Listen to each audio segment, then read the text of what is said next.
제 아들이 학교에서 어렸을 때 돌아와서 이렇게 물은 적이 있었습니다.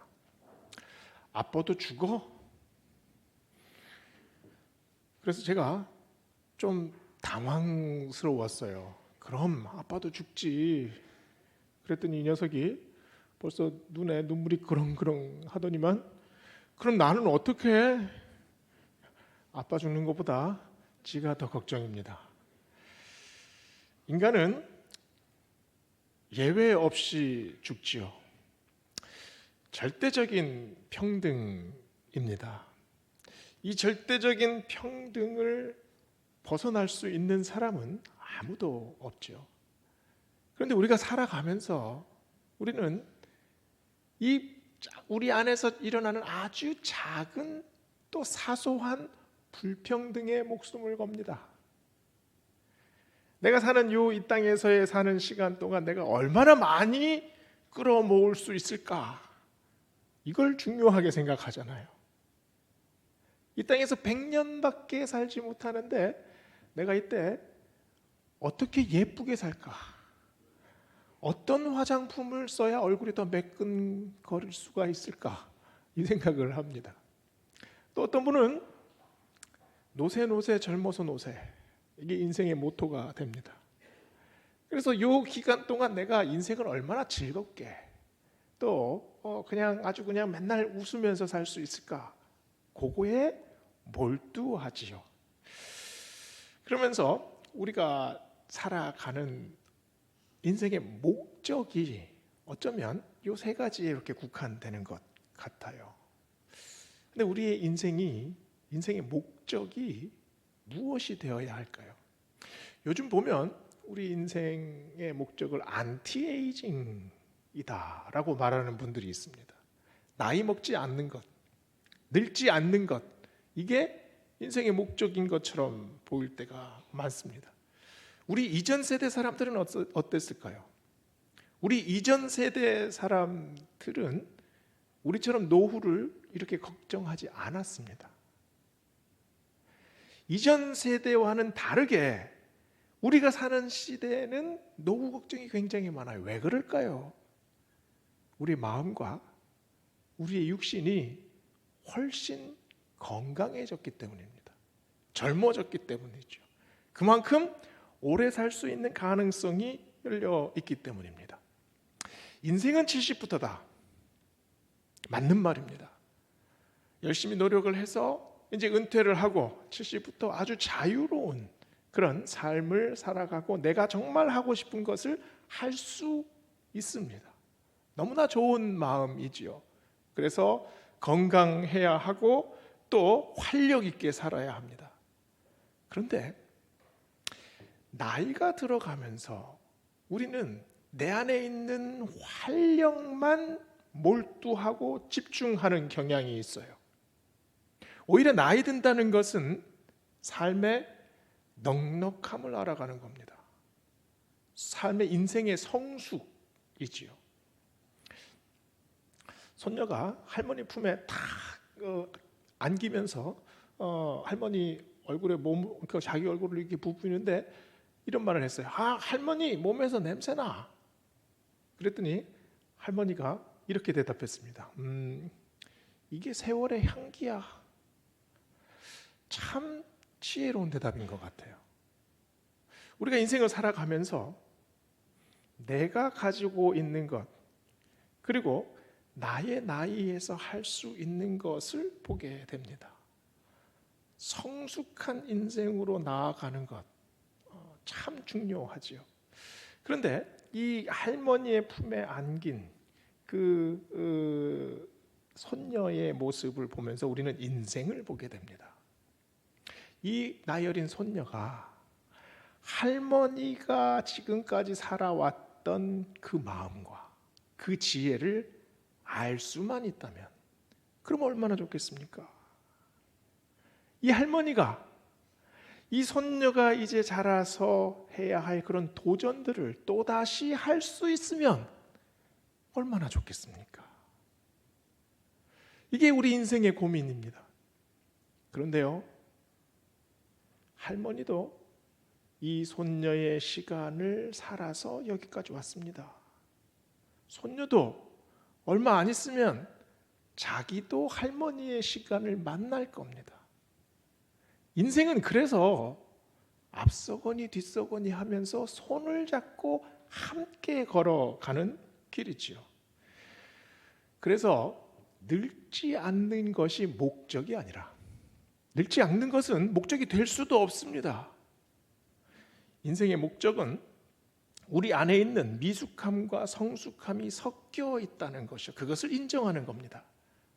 우리 안에 있는 죽음과 생명이 함께 있다는 것을 깨닫고 그것을 인정하고 하나님 앞에 서는 일, 그것이 우리 인생의 목적입니다. 모두가 함께 갖는 이 인생길에서 우리가 무엇을 바라봐야 하겠습니까? 우리의 인생은 굉장히 다양한 변화 속에 있습니다. 이 다양한 변화 속에서 가장 큰 변화는 뭡니까?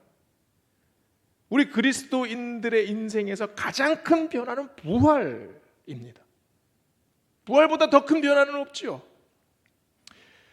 그래서 고린도전서 15장은 특별히 이 부활이라는 주제 하나를 가지고 아주 집중적으로 그리고 장대하게 이 부활이라는 주제를 긴 호흡으로 설명하고 또 선포합니다. 1절부터 58절까지 나와요. 그런데 35절의 말씀을 보세요. 35절에 보면 사람들이 이렇게 질문합니다. 죽은 자들이 어떻게 다시 살아날 수 있느냐? 이런 질문을 해요. 이 질문은 굉장히 실제적인 질문입니다. 이미 썩어서 막 진물이 나는 이 시체가 어떻게 살아날 수 있느냐? 우리 아버지를 지금 화장해서 완전히 불태우고 완전히 가루가 됐는데 여기 이 한 줌의 죄에서 어떻게 부활이 있을 수 있느냐? 이 질문입니다. 그런데 이 질문이 부활할 수 있느냐라는 그 한 주제에 대한 질문이겠습니까? 이 질문은 기독교가 무엇이냐는 질문입니다. 이 질문에 우리의 믿음의 근간, 우리 신앙의 핵심, 그리고 우리 소망의 실체가 여기에 담겨져 있어요. 부활을 믿지 못하는 사람이 예수님을 믿을 수 있습니까? 2000년 전 십자가에 달리셨던 그분이 무덤에 안치되어 썩어졌으면 우리가 왜 예수 그리스도를 구주라고 믿습니까? 부활을 믿지 못하면 예수 믿을 필요가 없습니다. 그래서 불트만이라는 신학자는 기독교 신앙은 십자가가 아니라 부활에서 시작되었다라고 말을 합니다. 복음의 능력은 부활 사건 자체에 있습니다. 예수 그리스도를 믿는 신앙은 바로 이 부활의 능력에서 올라옵니다. 초대교회의 성도들이 죽음을 두려워하지 않았던 이유도 바로 이 부활에 있습니다. 부활을 믿지 못하면 예수님이 하나님의 아들이신 것을 믿지 못하는 것입니다. 부활을 믿지 못하면 우리가 구원받을 수 있다는 확신을 믿지 못하는 겁니다. 부활을 믿지 못하면 우리의 신앙은 아무것도 아닙니다. 그래서 오늘 말씀 14절에 우리가 읽지는 않았지만 오늘 말씀 고린도전서 그 15장 위에 14절을 보면 그리스도께서 만일 다시 살아나지 못하셨으면 우리가 전파하는 것도 헛것이요 너희 믿음도 헛것이라 라고 말씀합니다. 사도 바울은 이 부활의 진리에 목숨을 걸었습니다. 사도 바울뿐만 아니에요. 예수님의 제자들, 예수님을 같이 따르고 예수님을 따랐던 모든 120문도들 성도들부터 해서 이 부활 사건에 집중합니다. 거짓된 것에 자기 목숨을 바치는 사람이 있을까요? 이들은 모두 예수님의 부활을 목격했습니다. 예수님을 다시 만났고 예수님의 말씀을 다시 들었고 예수님의 옆구리에 자기 손가락을 넣어봤고 예수님께서 주시는 그 물고기를 다시 받아 먹은 사람들입니다. 예수님께서 다시 살아나셨던 그 사건이 이 제자들의 인생을 완전히 뒤엎어 버렸습니다. 그래서 부활은 혁명적인 사건입니다.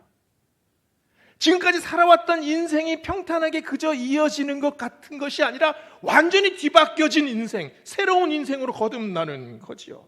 이제는 나이 드는 것이 문제가 되지 않습니다. 이제는 먹고 사는 문제가 중요한 것이 아닙니다. 이제는 병들고 몸이 쇠약한 것 자체가 그리 큰 문제가 되지 않습니다. 이 땅에서 사는 100년도 안 되는 이 시간 안에 나의 인생 안에 손녀의 시간과 할머니의 시간이 같이 있어요. 이 섞여진 시간 안에 우리가 예수 그리스도를 구주라고 고백하는 이유는 나의 이 모든 시간이 다시 새로워지기 때문입니다. 이 부활의 믿음이 있기 때문이죠. 사도 바울은 부활을 믿지 않는 자들에게 오늘 말씀 첫 부분에 보면 어리석은 자들아 라고 말씀을 시작을 합니다. 그런데 세상 사람들은 부활을 믿는 우리를 어리석은 사람들이다 라고 얘기할 때가 있습니다. 누가 더 어리석을까요? 부활은 신비입니다. 이 신비의 사건을 상식으로 파악하면 어떻게 되겠습니까? 상식으로 신비의 기적을 분석할 수 있겠습니까? 지구의 시간으로 우주의 시간을 가늠할 수 있습니까? 1년은 365일이죠. 지구에서만 365일입니다. 천왕성만 가도 1년은 84년이에요. 지구에서 내가 여기서 살다가 지구 반대편까지 가본 사람 어마어마하게 먼 거리를 이동했습니다. 그걸로 우주의 거리를 생각해 볼 수 있겠습니까? 빛의 속도로 수백억 년을 가야 하는 그 거리를 지금 조그만 지구의 땅에서 사는 우리가 가늠이나 할 수 있겠습니까? 빛이 갔다가 빛 자체가 사라집니다. 빛의 동력을 잃어버리는 그 어마어마한 거리예요. 부활은 무한의 시간을 경험하는 사건입니다. 인간이 무엇을 알 수 있을까요? 인간은 많은 것을 알고 있다고 자부합니다. 그러나 사실 인간은 존재하는 것, 그것 자체도 제대로 이해하지 못하고 있습니다. 공간이 왜 있습니까? 이 공간이 도대체 왜 존재합니까? 에너지는 왜 있습니까? 빛은 왜 있습니까? 시간은 무엇입니까? 생명은 무엇인가요? 죽음은 뭔가요? 인간들은 이런 수없이 많은 질문 하나에 제대로 대답할 수 있는 것이 하나도 없습니다. 이런 인간이 부활 사건을 어떻게 증명해내겠습니까? 어떻게 이해할 수 있겠습니까?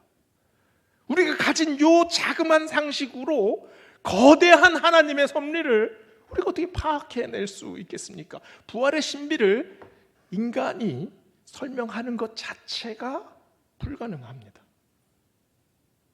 찰나의 시간을 사는 사람들이 영혼을 논할 수가 없기 때문이죠. 그래서 사도 바울은 부활을 가장 단순한 인간의 비유로 설명하고 있습니다.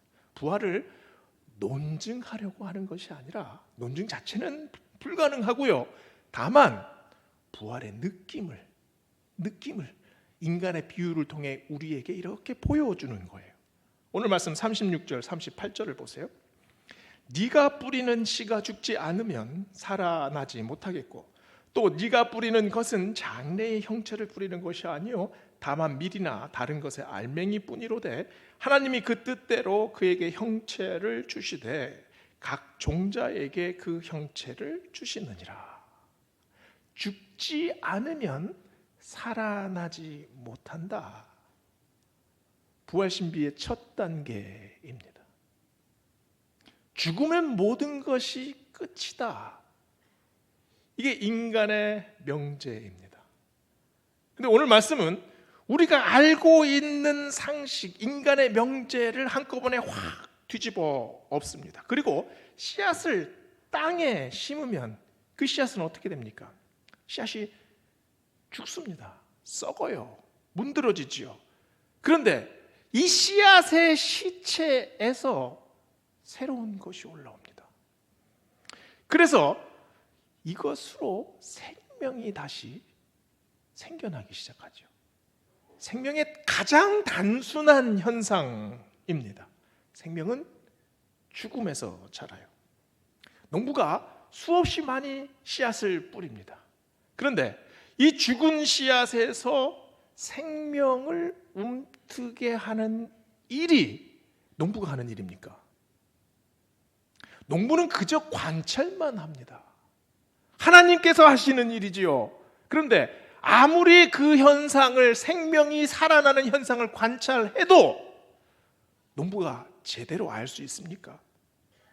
씨앗을 뿌리는 100명의 농부들을 붙잡고 물어보십시오. 어떻게 이 죽은 씨앗에서 생명이 날 수 있습니까? 한 사람의 농부도 제대로 대답을 할 수 없습니다. 오늘 말씀 37절 38절 말씀을 다시 봅시다. 씨를 뿌리는 것이 장래의 형체를 뿌리는 것이 아니다. 알맹이뿐이로되 하나님이 각 종자에게 그 형체를 주셨다. 이게 무슨 말씀인가요? 벽씨를 뿌릴 때 그 벽씨 알갱이에 다 자란 벼의 형상이 이렇게 새겨져 있습니까? 그 씨앗에는 유전자가 새겨져 있지요. 그럼 그 유전자는 누가 만들었습니까? 하나님이 만드셨습니다. 인간은 유전자의 형질을 약간 변형시킬 수는 있어요. 그러나 유전자 자체를 만들어낼 수는 없습니다. 화원에 가서 봄이 되면 많은 분들이 그 구근 식물을 이렇게 사지요. 겨울에 튤립, 또 수소나 히아신스 이런 그 알을 사서 이제 심어놓고 기다립니다. 그러면 그 기다리는 시간이 저는 참 이렇게 재밌어요. 도대체 어떤 꽃이 올라올까 기다리잖아요. 이게 그 땅 속에서 정말 그 아기 손가락처럼 이렇게 아주 부드러운 새싹이 올라온 다음에 그 줄기가 쑥 올라와서 꽃이 탁 피면 장관이지 않습니까? 주황색, 파란색, 노란색 튤립들이 막 가득 핍니다. 우리는 꽃의 아름다움만 봅니다. 땅 속에 있는 그 알갱이, 그 씨앗, 그 안에 무엇이 있는지 우리는 잘 상상하지 않아요. 그런데 그 씨앗 알갱이에 하나님께서 형질을, 이 꽃의 형질을 크게 새겨 두셨어요. 사도 바울이 지금 말씀하시는 것, 우리에게 전하고자 하는 것, 육체가 이렇게 변한다는 것을 증언하는 겁니다. 튤립이 씨앗에서 꽃이 되면 각자 다른 색깔로 만발합니다. 우리도 부활하면 우리도 꽃 피어납니다. 씨앗과 꽃은 전혀 다르죠. 그런데 연결되어 있습니다.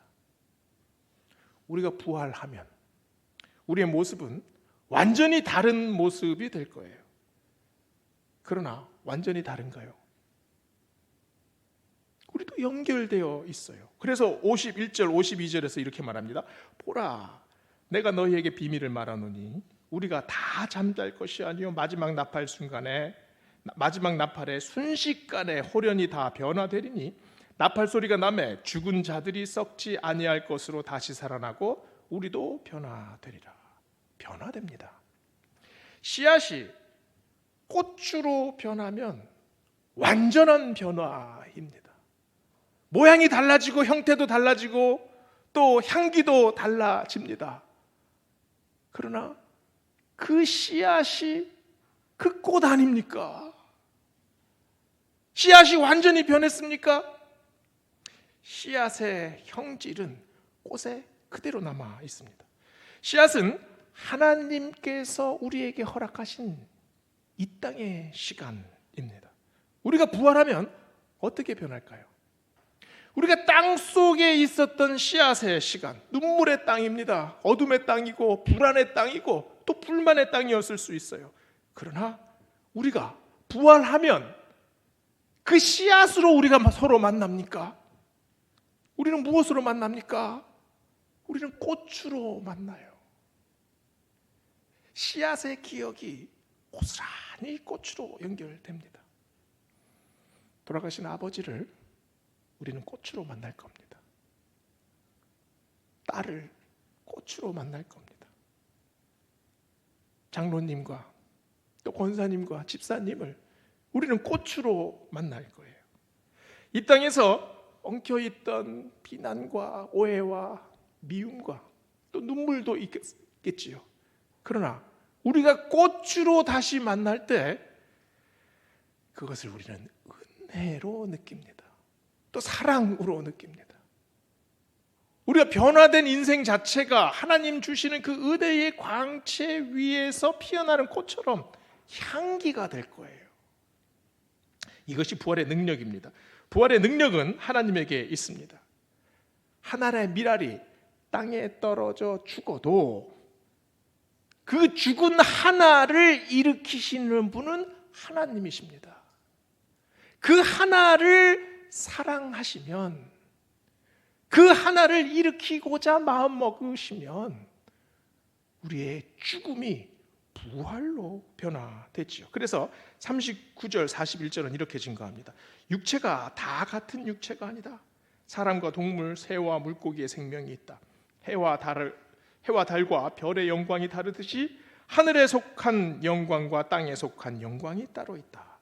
왜 갑자기 사도 바울은 부활을 얘기하다가 지금 만물을 창조하신 그 창조 사건을 다시 언급할까요? 하나님께서 빛이 있으라 말씀하시니 빛이 있었습니다. 하나님께서 인간을 흙으로 창조하셨습니다.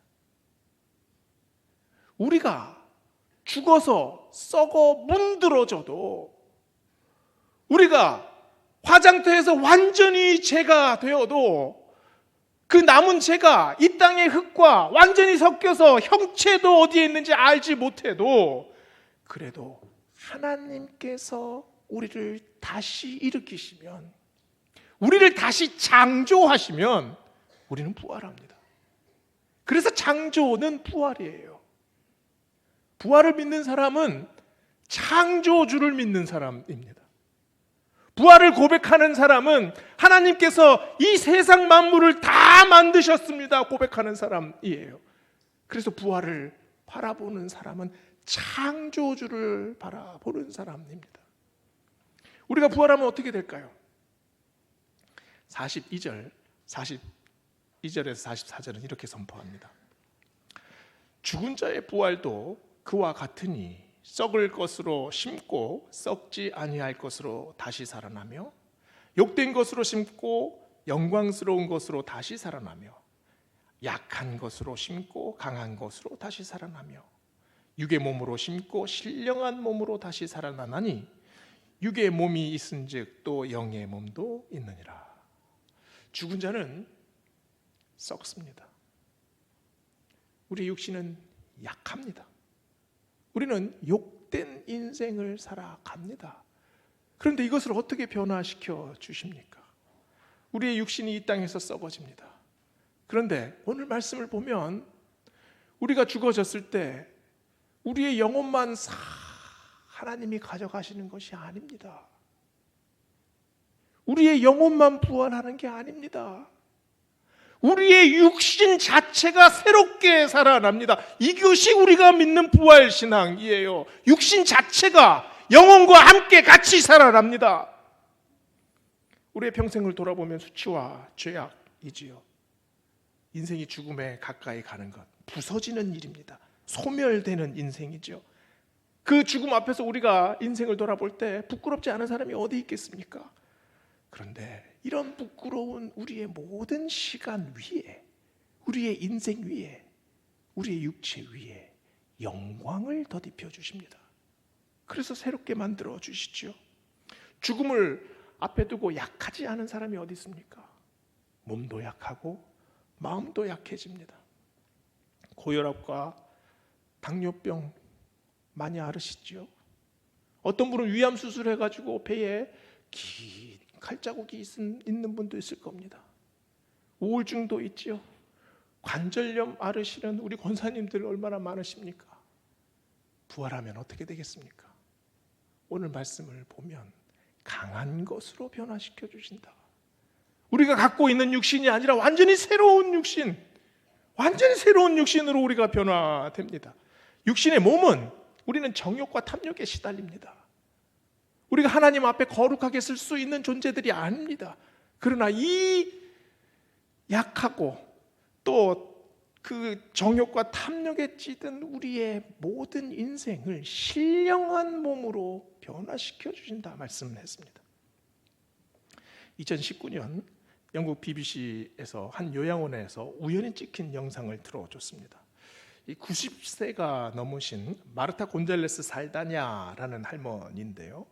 이분이 휠체어에 앉아 있습니다. 이분은 젊었을 때 뉴욕에서 아주 유명한 발레리나로 활동하셨던 분이에요. 근데 이분이 알츠하이머를 오랫동안 앓았습니다.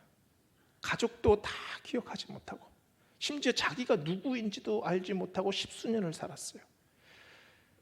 그 요양원 거실에서 고개를 숙이고 이렇게 있는 모습이 우연히 CCTV에 찍혔는데요. 그 복도에서 차이콥스키의 백조의 호수가 은은하게 흘러나옵니다. 그랬더니 고개를 숙이고 있던 이 살다냐 할머니가 서서히 고개를 들어요. 그러더니 손끝이 약간 떨리는 듯 하더니 팔을 서서히 벌립니다. 그리고 고개를 하늘 위로 쳐다보고 음악의 선율에 맞춰서 이 손이 계속 움직여요. 그리고 마지막 부분에 가서는 다시 이 손을 앞으로 이렇게 싹 모으고 고개를 이렇게 딱 숙입니다. 백조의 호수에 나오는 안무와 정확하게 일치했다고 해요. 영상이 끝났을 때 이 살다냐 할머니의 눈에 눈물이 맺혀 있었습니다.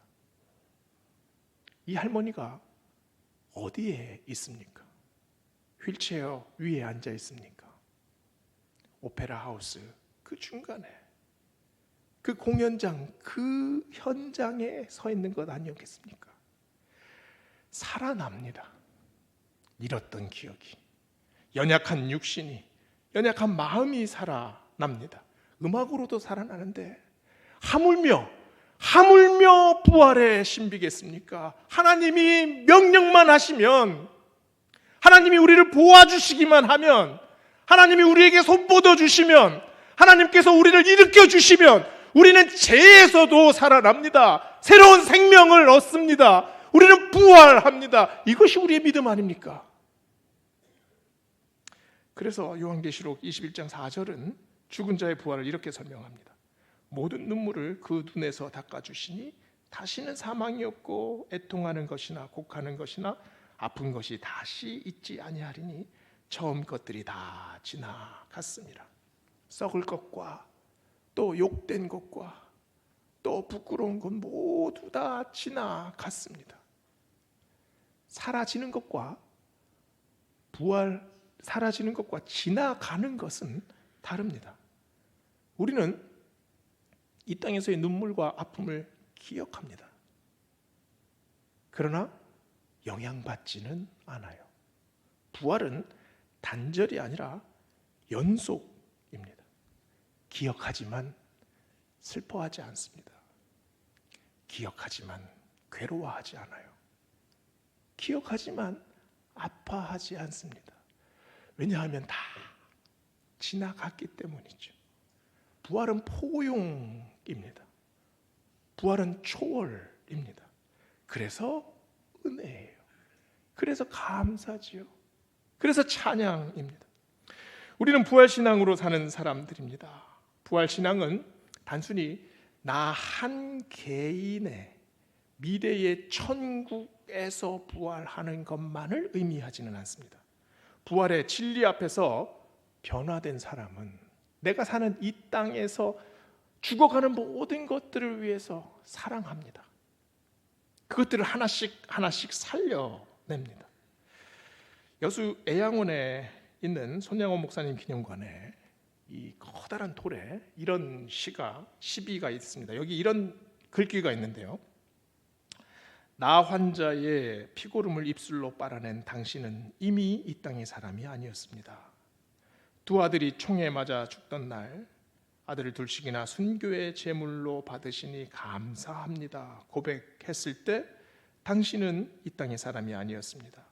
아들을 죽인 그 사람을 양자로 삼던 날 십자가 바라보던 당신은 이미 이 땅의 사람이 아니었습니다. 손양원 목사님이 예수님을 만나지 못했다면 손 목사님도 이 땅에서 욕된 인생을 살았을 겁니다. 그러나 이분은 부활의 고백이 있습니다. 확실한 부활 신앙이 있었습니다. 그래서 용서할 수 있었죠. 그래서 사랑할 수 있었습니다. 그래서 이겨나갈 수 있었습니다. 부활 신앙은 죽으나 죽지 않는다는 고백입니다. 그런데 부활 신앙의 실제적인 현장은 어디입니까? 하늘나라가 아니라 바로 내가 살고 있는 이 땅입니다. 내가 부활 신앙으로 살 때 내가 달라지고 내 가정이 달라집니다. 부활의 담대한 소망이 우리를 변화시키기 때문이죠. 이 땅을 경쟁의 땅으로 보지 않고 이 땅을 사랑의 땅으로 보게 합니다. 헌신의 땅으로, 섬김의 땅으로 만들어 주잖아요. 제가 나중에 할아버지가 되면 아마 손자가 저에게 물을 수도 있을 거예요. 할아버지도 죽어? 그럼 할아버지도 죽지. 그런데 죽지 않아. 우리는 다시 만날 거야. 이 고백이 우리 모두의 고백이 되기를 주의 이름으로 축원합니다. 기도하시겠습니다. 사랑과 은혜의 하나님, 부활 신앙으로 살아가는 우리의 모습을 보아주시고 가장 어려울 때, 가장 힘들 때 하나님께서 허락하신 그 부활의 고백으로 이 땅에서도 가장 힘들고 눈물 흘리는 이들을 살려내는 저희 될 수 있도록 하나님 인도하여 주시옵소서. 감사드리며 예수님 이름으로 기도드립니다. 아멘.